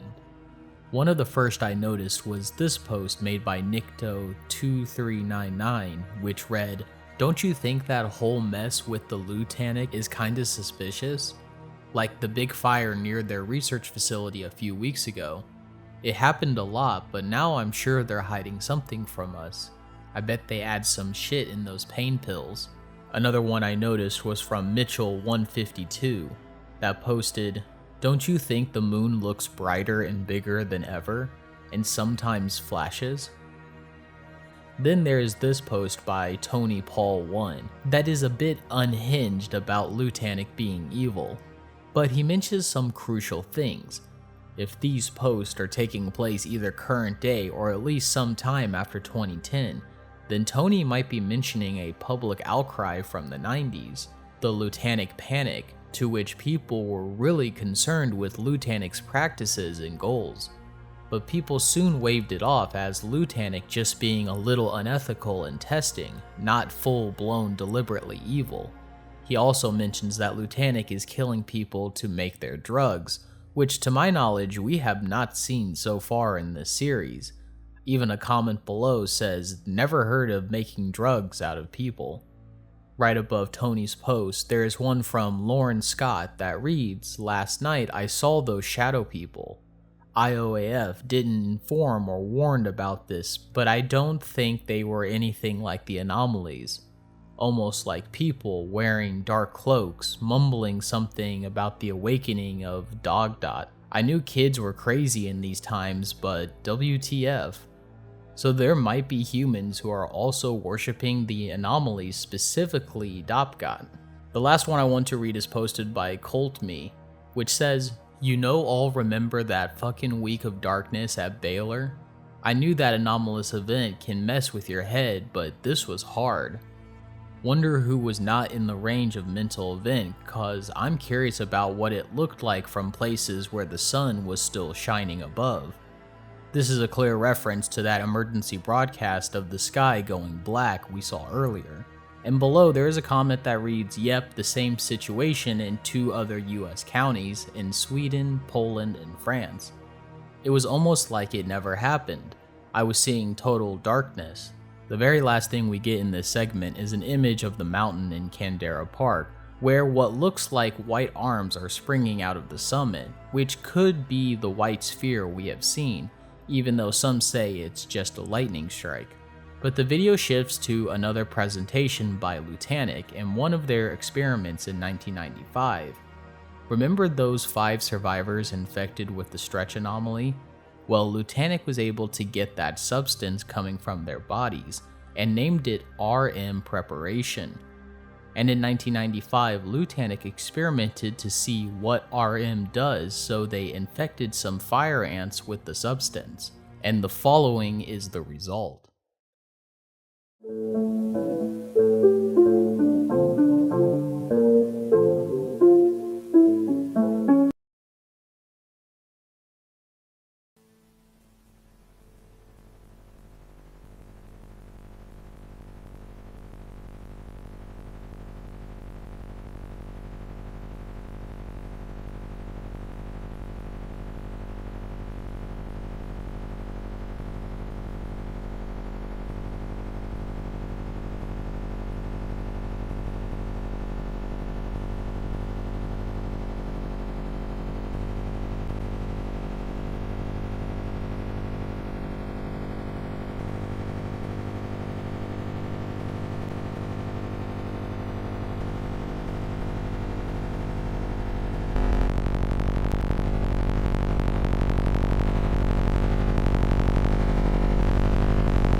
Now you probably noticed that code near the end. When deciphered, it reads, "The ants began their journey, their evolution continued and their bodies grew.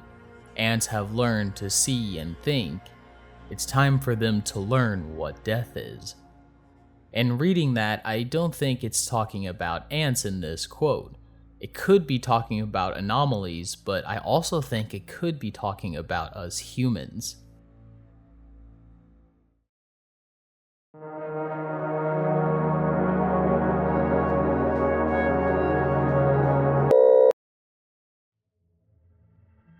This leads us to our last video in Season 1 titled Fusion, according to the playlist. And before we dive in, we'll get another note from Marcus in the description reading, Marcus note, "This passage has always been there. They know perfectly well what it was enough to give a sign to start this Armageddon. But now it's way too late." But something happened near Miller's Creek that doesn't fit all of this. It sounded like something familiar, yet so distant. I've heard about these strange characters too. People in the bar were talking about some kind of cult, that they were some messed up kids. But if that's true, maybe they're not that messed up after all. Maybe it's all connected. So maybe that comment on the forum was more important than it seemed about this cult. Is there a group of humans that have now become devoted followers of Adopgot and are wanting this apocalypse to happen?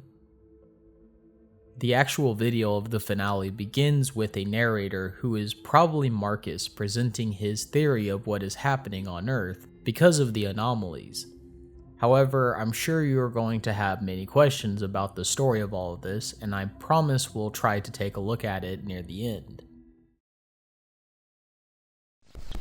Suppose we have a tape. By inserting it into the player, it will be basically the same with audio or video. We can play the material, we can stop, fast forward and rewind. Before and after playback we often see frost, white noise on the screen that is just there for us. The recording does not affect the noise before or after playback, it only provides stored information to us.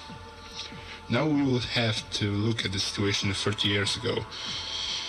Not much was said about it, but when there were warnings about anomalies and these inhuman creatures, they did not appear here by accident.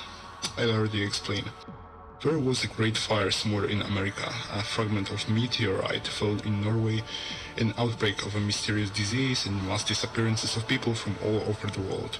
These events were probably closely related. Looking at it as events connected to this meteorite or whatever fell to Earth, opened up a passage for anomalies. We'll call these events a cycle. One cycle consists of events that lead to this portal opening for anomalies. If we look at the cycle as a recording on a tape, we can watch it over and over again and again ad infinitum. It does not affect noise that is normal life, but not in this case. The cycle occurring, for example, in the entire recording is inverted. It does not match the rest. It is isolated but nevertheless connected.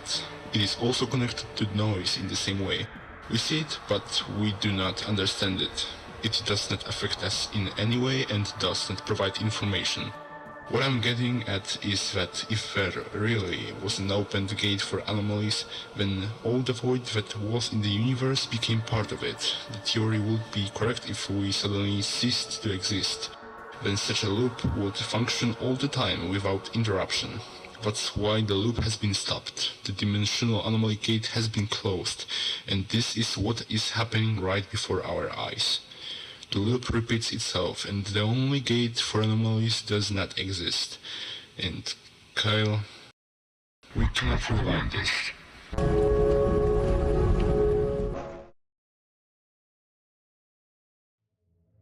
This is followed by a new code in this alien language. So going back to our alphabet we created in the Madness video, we can start replacing some of these symbols with letters, which leaves us with this. We can guess this is supposed to read, "They started to exploit it," giving us more letters to our alphabet. And after some footage of a VCR, we are shown a guide to playing the Midnight Game, which is pretty cool to see considering it's probably one of my favorite creepypastas for how simple it is. So a VHS tape version of an internet scary story is always a delightful combination to see. Anyway, the Midnight Game goes as follows. The Midnight Game is an old pagan ritual, once used as a punishment for breaking the law imposed by the gods. It was mainly intended to scare those who would question the principles of religion. There is a great risk of suffering permanent damage to one's mental health during the ritual. Therefore, it is recommended not to try to experience it for yourself. However, for those who are looking for an adrenaline rush or are interested in rituals, I present simple instructions that will allow you to experience this little thrill. The ritual must be started exactly at midnight, otherwise it will not work. The materials you'll need are a candle, a wooden door, at least one drop of your own blood, a piece of paper, matches or a lighter, and salt. Step 1. Write your name on a piece of paper and put at least one drop of your blood on it. Then wait until the blood is absorbed into the paper. Step 2. Turn off all the lights in the house. Go to the door, remember that it must be wooden, and place a piece of paper with your name in front of it. Now take the candle in your hand and light it. Place a burning candle on the paper. Step 3. Knock on the door 22 times. The last time must be exactly at midnight. Then open it, blow out the candle, and close the door behind you. You just invited the Midnight Man into your house. Step 4. Do not look in the mirror. From now on, you must navigate your darkened home with a lit candle in your hand as the only source of light. Your task is to avoid the demon until 3:33. If the candle flame goes out, it is a sign that he is nearby. You have exactly 10 seconds to relight the candle. Step 5. Ascend from the abyss to higher Eden.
This is all wrapped up in one final scene of the white door hovering above the ground until an immense white light appears and engulfs the frame, followed by a similar looking but more distorted version of our first entry into the series, except now the name of the agency has changed to the International Organization of Anomalous Entities.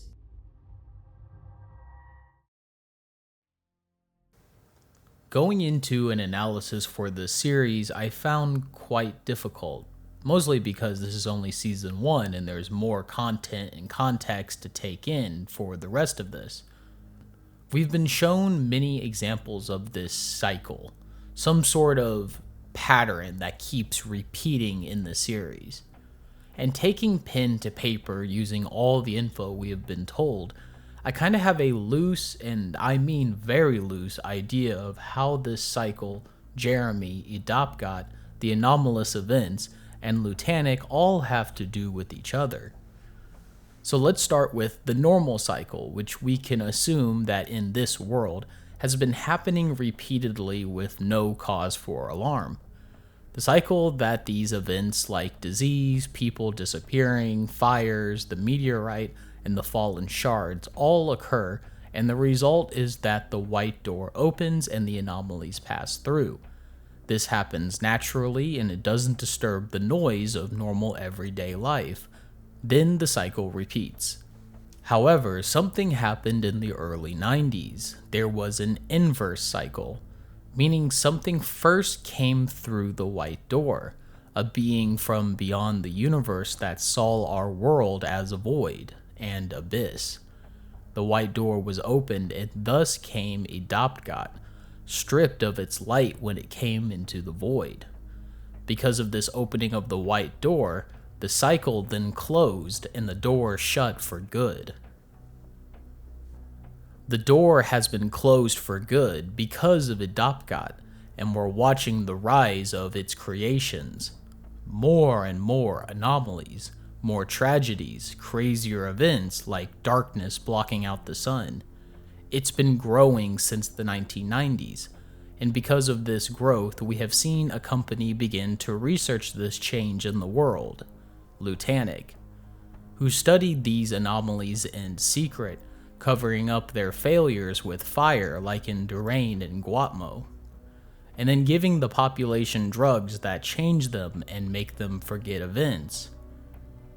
And then finally in the Ants video, we learned that from the Stretch outbreak, Lutanic now has the RM preparation substance that can turn living things into anomalies. In my opinion, their research of the shards and building the radio towers is all being done to help feed Idapgat and make new anomalies. For example, the 6 that disappeared in Candera Park. We saw those beams represent them being pulled up into the sky, and several times we have seen imagery of tentacle-like arms coming from the same sky, probably from the moon. And then in 2010 we saw a similar thing occur, with the victims literally hovering in the sky as if being ascended or taken away, similar to the side effects of Lutanic's drug that the masses are being given. Perhaps that side effect isn't a side effect at all. That is the primary purpose of the drug. But even controlling the hysteria around the Stretch anomaly outbreak and the traces causing mass hallucinations, people are starting to notice by the looks of the forum, a very small group of people that our friend Marcus is a part of, following Lutanic's trail as the world around grows more and more hostile with anomalies. And something we probably are going to see in the future is this cult that are embracing the new world with Idapgat in charge, leaving only the International Organization of Anomalous Entities to give safety announcements for people to survive what's coming. But that leaves us one character I'm still confused by, Jeremy. Sometimes I think this is one of the humans turned into an anomaly, and sometimes I think it always was an anomaly. But looking at every reference of this character, I think I have a vague idea. I think Jeremy is a one-of-a-kind anomaly, one incredibly powerful and intelligent, as we see it influence Benjamin and the Copyman, as well as attack people. And the night that Benjamin attacked the research base was Benjamin being told by Jeremy what Lutanic was doing, which is feeding a Dopgot. Beyond that, all I can honestly say is, I don't know. At least not yet in the series.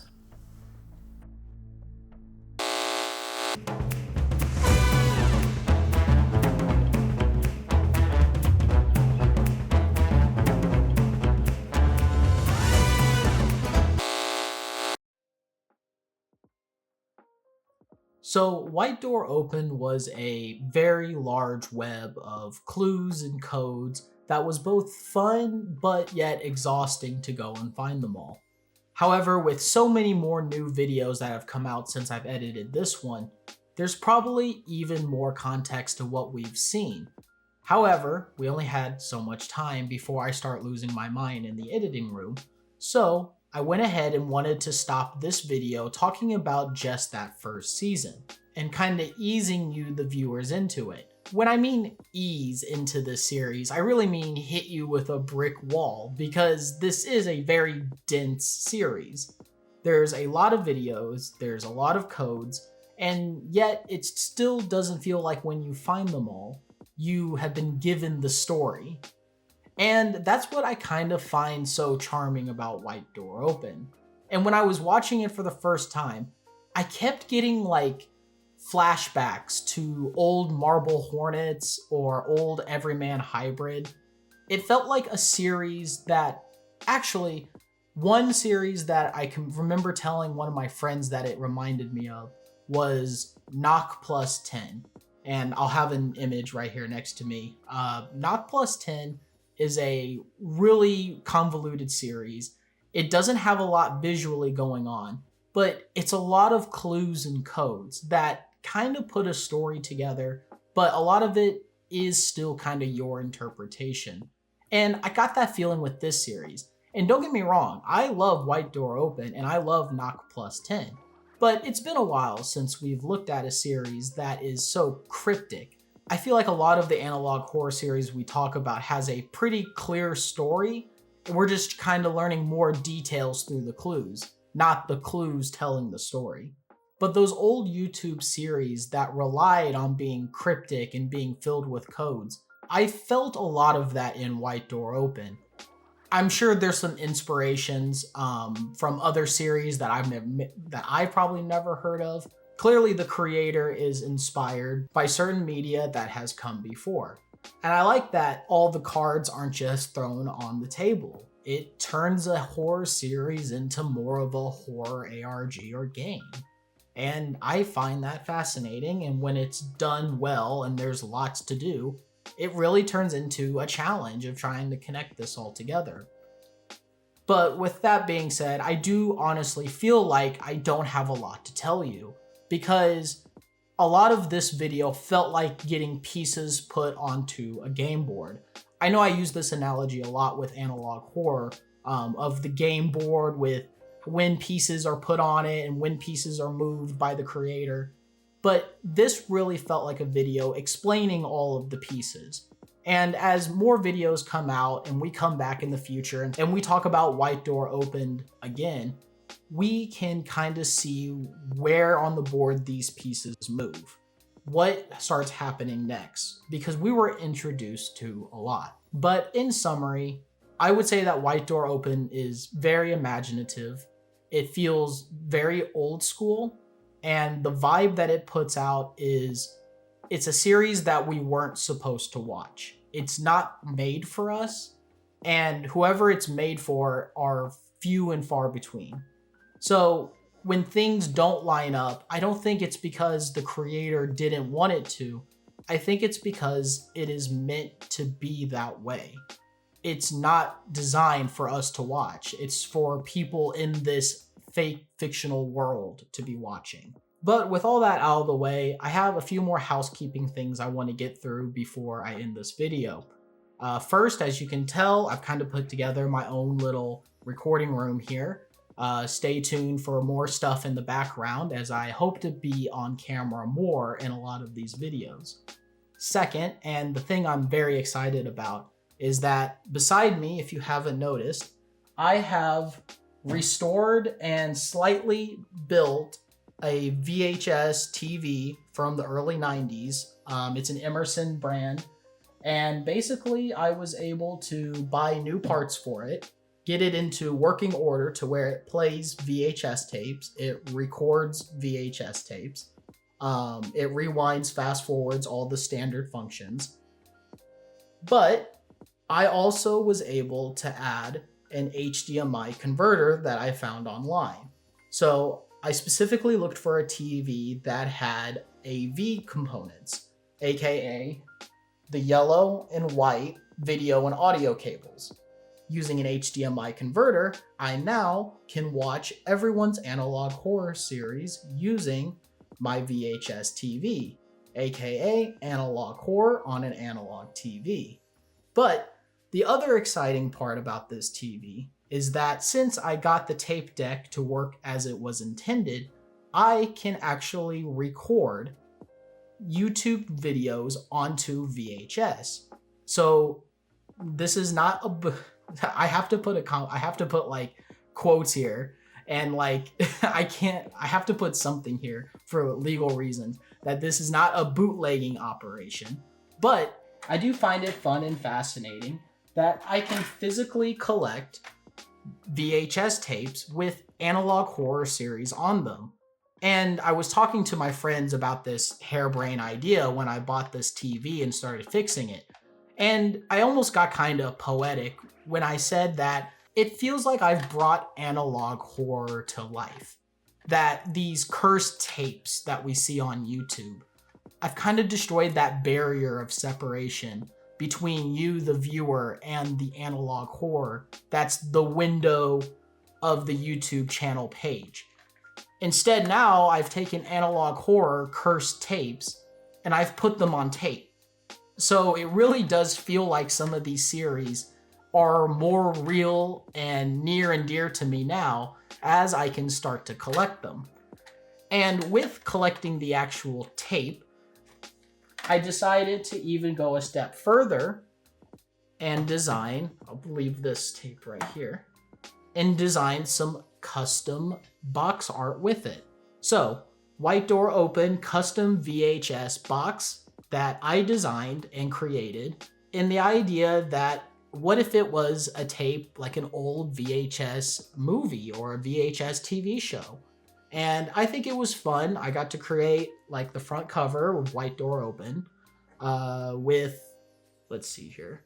On first side, I have Tex Moon's profile picture on the top with white door open on the side. Similar to the other spine, white door open season 1. And then the back, I really went ham on by putting snapshots from the series. One, for example, I really like was originally going to be the front cover of the box was the Oppressor video, this character that is in every YouTube thumbnail. But I felt it'd be more appropriate to be on the back. Basically wrote a little blurb about the series. I also, on the back of this cover, have added a little legal disclaimer at the bottom saying that this is not an attempt to steal anyone's content or bootleg this series. It's just saying that this box is mine and it's only for me to collect.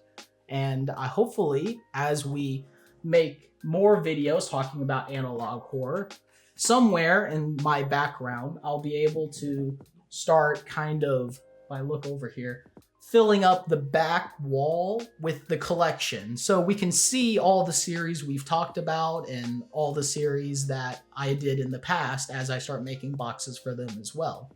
But overall, that's about everything I wanted to add new to the channel. Hopefully, as we talk about some more series in the future, I'm going to appear more often on camera for these future videos. So now that we've reached the end of the video, if you like this type of content and you're excited to see more, make sure to like the video down below. Be sure to subscribe because I am going to be making more videos in the future, still trying to stick to that one video a month schedule. Also, if you want to have your name at the end of the video, like If you want to have your name at the end of the video like these lovely people, which for now I'm just putting right here, but in the future I'm going to have them on the analog TV behind me, then you can join us on Patreon for just $3 a month. With that, this has been Pagan Valley, and I wish you all a good evening.